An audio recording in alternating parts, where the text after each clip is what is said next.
இங்க ஒரு பொண்ணுமே யாருக்கிட்டயுமே அன்பா நடந்துக்காம எல்லாத்துக்கிட்டயுமே கோபமா நடந்துப்பா. தான் வீட்டுல வேலை செய்யற வேலைக்கார அக்கால இருந்து தான் காம்ப்ளெக்ஸ்ல குடியிருக்க எல்லாத்துக்கிட்டயுமே ரொம்ப கோபமா தான் நடந்துப்பா. அவ கம்பெனில ஒர்க் பண்ற எல்லாத்துக்குமே இந்த பொண்ணை கண்டா சுத்தமா பிடிக்காது.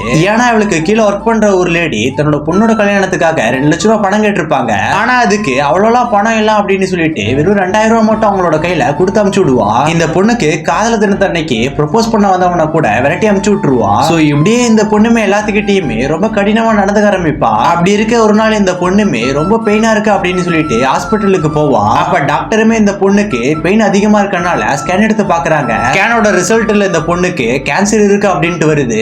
இப்ப இந்த பொண்ணுக்கு ஆபரேஷன் கூட பண்ண முடியாது. ஏன்னா இந்த பொண்ணு கேன்சரோட 3ஆவது ஸ்டேஜ்ல இருக்கா. சோ இப்ப நம்ம 3 மாசத்துல சாக போறோம் அப்படின்னு புரிஞ்சுக்கிட்டு எல்லாத்துக்கிட்டையுமே அன்பா நடந்துக்க ஆரம்பிக்கிறா. தங்கிட்ட பணம் கேட்டு வந்த லேடி கூட இப்ப கூப்பிட்டு 10 லட்ச ரூபாய் செக் எழுதி கொடுக்குறா. அதை பார்த்துன்னு இந்த லேடியுமே இப்ப கண்கலங்கியே போயிருவாங்க. தனக்கு ப்ரொபோஸ் பண்ணவரு ரொம்ப நல்லவர்னு புரிஞ்சுக்கிட்டு அவர்கிட்ட இந்த பொண்ணை போய் பேச ஆரம்பிக்கிறா. இப்படியே இந்த பொண்ணுமே இப்ப தன்னோட கோபமான குணத்தை மாத்திக்கிட்டு எல்லாத்திட்டையுமே அன்பா நடந்துக்க ஆரம்பிக்கிறா. சோ இப்ப இந்த பொண்ணை லவ் பண்றவருமே இந்த பொண்ணு இப்படி இருக்கிறத தாங்கிக்க முடியாம மறுபடியும் ஹாஸ்பிட்டலுக்கு கூட்டிட்டு போய் அந்த பொண்ணை செக் பண்ணி பார்ப்பாங்க. அந்த டாக்டருமே அந்த பொண்ணை பார்த்துட்டு இந்த பொண்ணுக்கு கேன்சர் இல்ல அப்படின்னு சொல்லிடுவாங்க. அதை கேட்டோட இந்த பொண்ணுக்கு பயங்கர ஷாக் ஆயிருது. ஆக்சுவலா இந்த பொண்ணு முன்னாடி பார்த்த டாக்டர் ரொம்ப போலியான டாக்டரா இருப்பா. சோ இப்ப இவளுக்கு கேன்சர் இல்ல அப்படின்னு தெரிஞ்சோட தான் ரொம்ப சந்தோஷப்பட்டு தன்னோட லைஃப் வாழ ஆரம்பிக்கிறா.